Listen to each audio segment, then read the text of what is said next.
Hey everyone, thanks for joining us today. My name is Hayden Hulsey, a broker here at Results Commercial.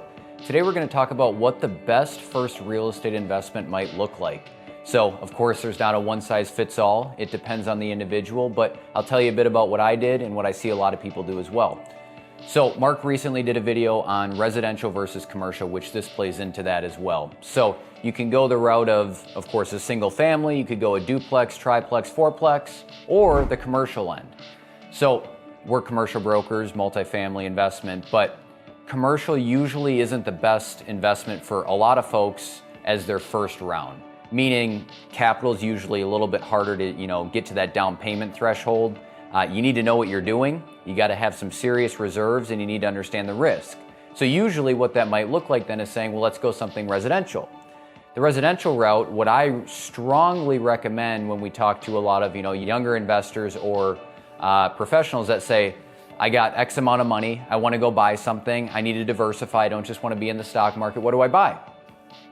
With that, usually what we'll say is, let's go look at getting as many units as you can with the kind of money that you have. So meaning if you can afford a duplex, I would suggest trying to buy a duplex over a single family. So all the better, like in my case scenario, when I was out of college, I wanted to live somewhere, move out, have my own place. So what I did is I bought a duplex. With that, it allowed me to actually be a landlord, rent out the other unit, live in one of the units, and it basically pays for your mortgage. It's hard to beat that, actually, your mortgage, taxes, and insurance. So one of the benefits, of course, with buying a duplex or any residential unit for that matter is you get that hands-on experience of what does it take to be a landlord? What do you have to do to actually know how to put good tenants in place, which Mark will be talking about tenancy as well. What do you do with maintenance? What do you do with basic repairs? Do you want to try to fix the thing up and rehab it? Hiring contractors, doing it yourself, combo of both. So that's what I went through was, a little bit of, it's of course a huge learning curve, even though you're helping people do it. If you can do it yourself, it makes it a heck of a lot easier to go give advice on it. So I would say starting with something like small multifamily, duplex, if you can afford a 3-unit, 4-unit, great. Of course, the challenge with the 3 or 4 is it's going to cost more and they're very, very limited. Now, a single family investment isn't bad either because you can get into a single house where you can put everything on that individual tenant, even lawn and snow, all the way to water, sewer, trash, all the rest of it, and it's just a clean single investment.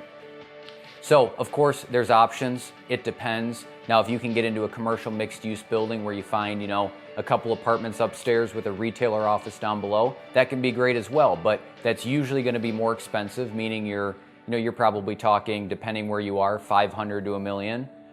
So that down payment's going to be, a little bit steeper. And of course, you need to understand what to do with that retail and commercial down below because that's where it can get pretty expensive quickly. All right, guys, so one important piece to note here is when you're buying that first property, say it's a duplex, you do have the opportunity to go into it with less money down than you typically would with something like commercial. Because there you could be looking at, say, 20 to 25% down. A duplex, of course, there's programs if you're going to own or occupy where you can get in at, say, 3 to 5% down. Now, I'm not saying that's for everyone, and if you have more cash to be able to put, a heftier down payment, that can help with everything, PMI and all the rest of it. But that is one key piece. And also, of course, you see all this stuff online about why be a renter, why be a homeowner, here's the pros and cons. One thing to understand too is when you buy that investment, you have the opportunity for depreciation, you get the write-offs, you get the experience. So it's not just not paying rent, it's all the rest of it that comes with investments, which we've done videos on as well. And that goes through some of the pros and the cons. Hey guys, thanks for watching today. So we do appreciate it. Thanks for listening. Hope that helps with a couple insights on a decent first investment. Of course, reach out if we can help. Don't forget to subscribe. And of course, resultscommercial.com. Thank you.